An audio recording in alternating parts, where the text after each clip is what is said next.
Hey everybody, welcome to the shop. I'm John Lapierre. Today I'm going to give you the basics on knife making, do a quick introduction, and explain to you that you don't need thousands of dollars of tools to make a basic knife. So let's get right into it. Alright, so the first thing we need to talk about is what type of metal we're going to be working with. And I highly recommend for any knife maker, do not cheap out, use metals that you're familiar with. Use 1080 or 1084 high carbon. You can get this from Alberta Knife Supply. If you're in Canada, that's where I get my metal from because it can be hard to find. So another thing you want to consider is when you buy your metal, always buy at least an inch and a half wide. The reason for that, even if you're picturing a smaller blade, a lot of times your handle is going to curve outward or downward. You're going to need the extra width there. So that's important, and the thickness of the metal. Never get anything less than 1/8 of an inch, and if you don't have an insane amount of power tools, don't get some big, thick, heavy thing that'll take you forever to work on, okay? So that's the most important thing. Start with metal that you're familiar with. So if you are going to use 1080 or 1084, everything I'm going to teach you will be exactly relevant to these metals, okay? So that's most important thing. Get the proper metals for it.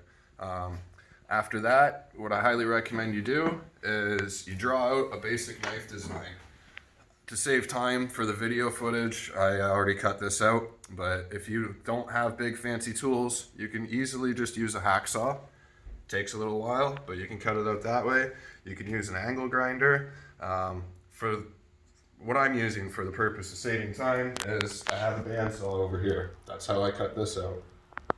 Which isn't insanely fast either, so just to cut that out took me about 30 minutes, just to give you guys an idea. Okay guys, so the next thing I want to talk about is that there's actually two different types of knife making. There's the type where you heat it up in a forge and you pound it to shape using hammers and presses and things like that, or there's stock removal. For the purpose of this video, I'm going to be doing stock removal because it's the easiest for you guys to try to do at home, and it's the simplest method. So stock removal is when you take your metal and you cut it to shape and you keep just removing metal until you have basically designed and created your entire knife. Alright, so the next thing you're going to want to do at that point is start to profile the knife. Anytime you cut it, you're going to end up with rough, jagged edges. Doesn't matter what method you use to cut it, it's always going to have to be shaped and sanded down. So I'm going to use that over here on the round part of my belt sander. But like I said, you can do this all with basic tools. You can easily do all of this with files. It's a good idea if you're going to be doing the file method to have several different files you can use, the half rounds, the flats, basically a basic file set, right? So, and the other thing to consider, if you're using files, you don't have to worry about this, but if anytime you're going to be using a belt sander or any kind of cutoff wheel or whatever the case may be, always wear a mask to protect yourself from the metals, and glasses to protect your eyes. These are crucial. So I'm gonna start doing this right now, and we'll get a couple seconds of footage of it, and then I'll show you when I'm done.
Alright, so what you guys just seen me do is basically just round off any rough edges so that way it's smoother to handle and work with, okay? The next step that we're going to want to do, and this is very important, is we got to find the center of the blade. Okay, so what you're going to have to do in order to find center is cover the whole edge of the blade in marker, preferably not black, but unfortunately this is all I have. I usually use a blue or a red, just your lines show up better that way.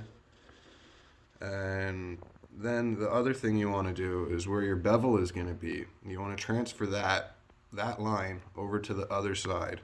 So you make your line there, and then trace your line up there. That is so that way you know your bevels will be in the same spot on both sides, okay? Then from there, you're gonna wanna take a vernier caliper. I'll try and get this on camera.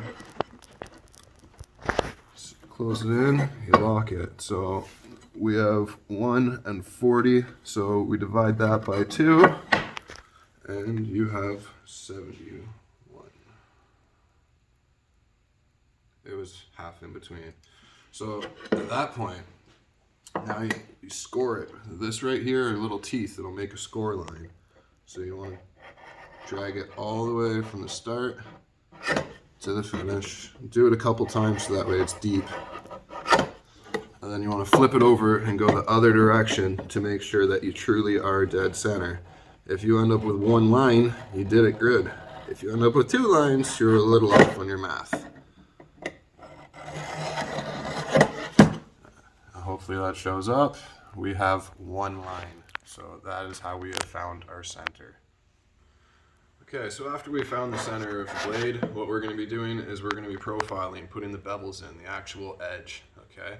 So I have a very good way of doing this, but I need to explain a couple things to you first.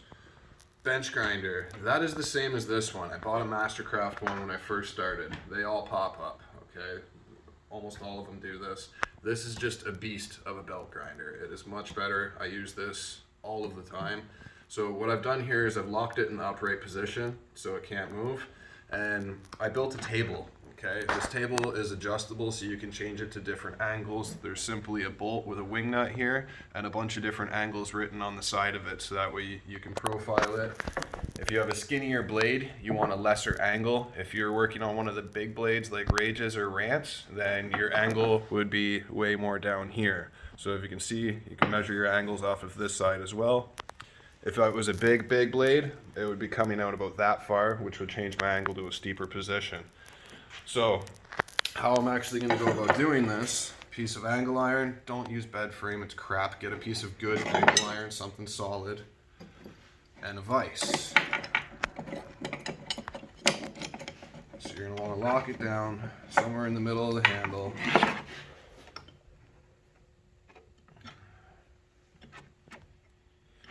With this, the back of it, the spine, completely flat, okay? So this is why I generally recommend you have a flat back spine on a beginner knife if you're just learning.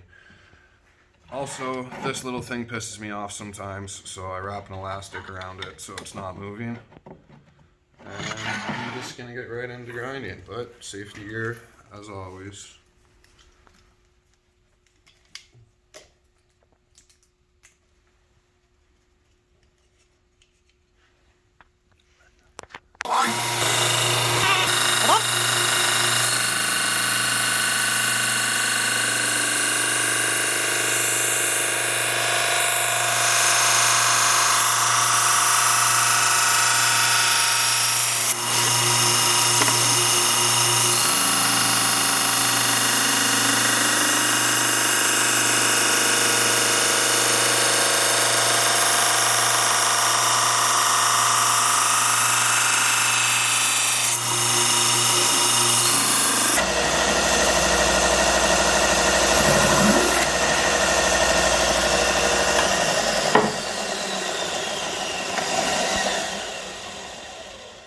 Alright, so we've got our basic profiling done. Equal on both sides. I didn't show you all the footage just because it's repetitive and it takes a while, but so basically I just flipped things over. I moved my table over to the other side. So literally all I do is I just go like this and I move my table over to the other side when I'm working on the other side. It's that simple. A couple of things that I should explain to you. This will get hot when you're working on it, so I keep a bucket of water at my feet. You can't see it, but when it's hot, I just dunk it in the water, and makes it a lot easier to work with. I need to change my water, it's dirty as hell. Give me 1 second. Alright, so yeah, it's going to get warm over time. You're going to have to keep dunking it in the water. Doesn't really matter if you change your water all that often or not. The other thing I forgot to mention before I started this, if my cameraman can come over to this side for me. So I keep the table on an angle, and the reason for that is when I'm actually working it, I'm not having it flat against here like this. I'm basically just using this first little bit and pulling it along that edge. So the platen is the part back here. See this little metal part that sticks out? That is your platen. That's your work area, okay? So I'm gonna turn this on for a second. You can adjust where it goes by twisting this knob.